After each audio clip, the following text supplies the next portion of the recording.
For a moment, we want you to cast your mind back to your childhood, a time when you weren't as busy or burdened with the pressures of life that come as you grow up, when you were carefree and had your whole life ahead of you, nothing but potential and opportunity. A simpler time when the highest award you could achieve wasn't a grade or a promotion, but something as simple as your mom or dad pinning a drawing you did to the door of the refrigerator. Oh, to be a kid again, right? Then again, maybe returning to younger days is better left as a fantasy. It's hard to imagine that something so pure, so simple and wholesome as a drawing on the fridge could ever be something dark, horrific even. But then you learn about SCP-683, and all of a sudden returning to your childhood becomes something you hope never happens. SCP-683 is an anomaly with various parts to it, so we'll start with SCP-683-1. At first glance, it looks to be just an ordinary refrigerator. To be more precise, it's actually a 1953 Crosley Shelvador, for any of you fridge experts out there who are curious about the exact make and model of SCP-683-1. For everyone else, picture the refrigerator that Indiana Jones hid inside to miraculously survive a nuclear blast in Kingdom of the Crystal Skull. That was such a plot device. I don't know about you guys, but I'm feeling nervous already. Like we said, at first glance you'd struggle to spot anything out of the ordinary about this particular fridge, apart from maybe some slight wear and tear on the outside. Inside though, it's perfectly clean, kept in perfect working condition for keeping food cool. But that's the first weird thing about SCP-683-1. You see, despite the Foundation conducting tests to deliberately make it messier, the fridge seems to have an inbuilt function that you wouldn't find in one from Home Depot. It can self-clean. Yes, that doesn't sound all that impressive, unless you're a fridge owner yourself and know what a nightmare they can be to keep clean. While it's definitely weird, it's not the last of SCP-683-1's anomalous properties. The next is the fact that the power cord of this refrigerator ends with a plug that doesn't match any known type of wall outlet. Seems even stranger. After all, who would design a fridge that can't even be plugged in, right? In fact, the SCP Foundation had to design their very own completely one-of-a-kind adapter to connect SCP-683-1 to an ordinary gas-powered home generator. Once plugged in though, SCP-683-1 functions exactly like you would expect any other refrigerator to. Sort of. It's about time we move on to SCP-683's second component, designated as SCP-683-2. Again, much like the fridge it is somehow affixed to, at first look this part looks completely ordinary. It's a drawing, created using felt pens and pencils, presumably by a child between the ages of 5 and 7 years old. There's evidence of some moderate water damage to the paper, but once again nothing all that strange to look at. Even the subject of this child's drawing is pretty mundane, just some scribbles of a pleasant mountainous landscape, a house, a well, a dog, a figure wearing a chef's toque, and, of course, an anthropomorphic sun with a smiley face. Now sure, that might not sound all that impressive, but we would advise you not to say anything like that out loud. Criticizing the drawing is a comment you might wish you hadn't made. Just like when you fill our comment sections with dated Among Us memes. Seriously, it's getting old. Any person that makes any kind of negative or disparaging remark about the SCP-683-2 drawing or tries to remove the paper from the fridge door of SCP-683-1 will suffer a grim, horrific fate. The next time they try to eat anything, this person will suffer immense, irreparable damage to their internal organs, along with their skin and muscle tissue. This is intensely painful, causing the subject agonizing pain as their organs and skin are melted down. The amount the person loses is equal to the mass of food they've eaten. With each bite, they will lose more and more of their body. The painful process will not stop until they have ingested 0.42 kilograms of food. Making this even worse, the process doesn't seem to target any organs that would kill the subject immediately. They're made to suffer in excruciating pain, punished with torture for daring to try and remove the drawing from the fridge. Any and all subjects will die within 26 days of taking that final bite, and thus losing the last piece of themselves. But where do the body parts of these people go? Surely they don't disappear, you must be thinking. And you would be right. In instances like this, The third mystery component of SCP-683 is revealed. Referred to as SCP-683-3, a brown paper lunch bag will manifest inside the SCP-683-1 fridge, containing a grim and grisly assortment of meals. On every occasion, the bag contains a sandwich with a pretty disgusting filling. The flesh and viscera of the last person who dared to criticize the drawing on the refrigerator. There is also a plastic Ziploc bag, in which you'll find the other half of the stolen organs and flesh of this unlucky person, along with 3 chocolate chip cookies. Surprisingly, these are actually completely normal cookies, with no traces of DNA or other abnormalities to them. Every time, there is also one final item that forms the contents of SCP-683-3, and that's a note, which reads, "Be a good boy today."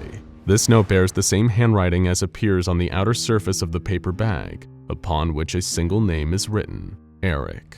Now, for those of you in the know about the various anomalies of the SCP Foundation, that particular unassuming name might sound very familiar. It was the same name mentioned by another anomaly, known as SCP-066. A brief bit of context for you. SCP-066 was a living ball of yarn that displayed friendly behavior towards Foundation staff. However, during an experiment, a thread was cut from SCP-066's body. This caused the yarn to transform into a ball of meat with a pair of functional eyes protruding from it. SCP-066 became hostile, constantly asking for an Eric whenever someone gets too close to it. The same name, Eric, was also found carved into the back of SCP-168, another anomaly encountered by the SCP Foundation.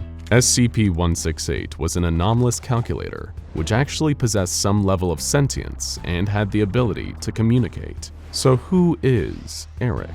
Well, theories range far and wide, but there's no real definitive answer as to exactly who or what Eric might be. Some claim he's a reality-bending entity. Others posit he's an SCP that the Foundation just doesn't know about yet. Regardless, he's connected to some intriguing entities: a sentient calculator, a formerly friendly ball of yarn, and a fridge with a child's drawing on it that can steal people's organs and put them in a lunch bag, especially for him.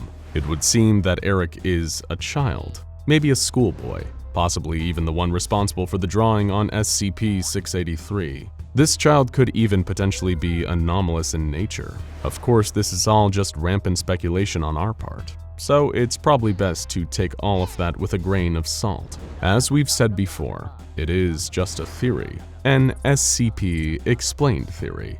Eric might just remain one of the Foundation's many unanswered mysteries for years to come.